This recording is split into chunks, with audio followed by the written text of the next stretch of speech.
Have you ever stood at a checkout screen, finger hovering over the Buy Now button, and suddenly felt this weird wave of anxiety hit your chest? Not because you can't afford it, but because something inside you says, don't do it. Meanwhile, other people are casually ordering things they don't even need, upgrading phones every year, leasing cars they can't really afford, and somehow, they seem completely fine. So what's wrong with you? Most people believe money is meant to be enjoyed. Spend it, live your life, treat yourself. And if you hesitate too much, you're labeled as cheap, boring, or overly cautious. But here's the strange part. If you're someone who feels guilty after spending, if you double-check your bank account even when you know there's enough, if buying something small feels like a big decision, then your brain is not broken. It's actually doing something very few people's brains are trained to do. Let's simplify what's really happening. When most people spend money, their brain releases dopamine. It's the same chemical linked to pleasure and reward. That's why shopping feels exciting. But for some people, something very different happens. Instead of pleasure, their brain activates a region associated with pain. Yes, literal pain.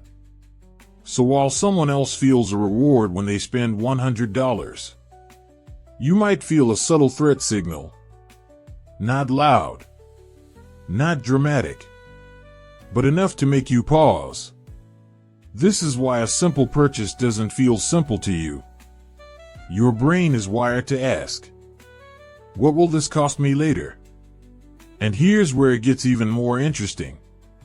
Most people experience regret after they make a bad purchase. But your brain?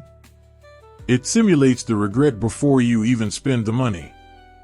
Imagine your mind running a preview of the future, where that $50 dinner turns into a missed investment, or that gadget becomes wasted money sitting in a drawer. That's called anticipatory regret, and it makes your decision-making extremely cautious. Now think about how you talk about money. Spenders say, I bought this. But if you're more cautious, you probably think in terms of, I have this saved. That small shift reveals something deeper. For you, money isn't about showing status. It's about creating safety. It's not a tool for impressing others. It's a buffer between you and uncertainty. And that changes everything. There's also a hidden emotional layer most people miss. If you grew up around financial stress, arguments about money, or even witnessed loss or instability, your brain learned a powerful rule. Less money equals danger. So saving became more than a habit. It became protection, a defense system. And over time, that system got stronger. This is why you might feel calmer watching your savings grow than buying something new. Because your reward isn't the purchase. It's the feeling of control. It's knowing you're prepared. It's the quiet confidence that no matter what happens, you'll be okay. And here's something even more surprising. People who are naturally cautious with spending often invest more into the future. Not just financially, but emotionally. They think long-term. They plan ahead. They value stability over short bursts of excitement, while others chase quick highs. You're building something slower, but far more durable. So what should you actually take from all this? First, stop labeling yourself as bad at enjoying life. You're not missing something. You're optimized differently. Second, understand your strength, but don't let it become a limitation. Because the same system that protects you can also stop you from enjoying what you've already earned. The goal isn't to become a spender. The goal is balance. Use your natural caution to build wealth, but consciously allow yourself to spend on things that truly matter to you. Not everything deserves your money. But some things do.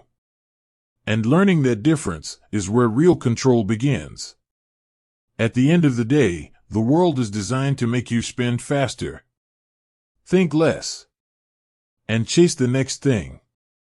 But if you feel resistance to that, that's not weakness. That's awareness. You're not playing the same game as everyone else. You're playing a longer one. One where the reward isn't just what you buy, but the freedom you build over time. And once you understand how your brain makes these decisions, you'll start to see why a $5 coffee can feel harder to justify than a $500 emergency. And how that tiny mental bias might actually be the key to building real wealth.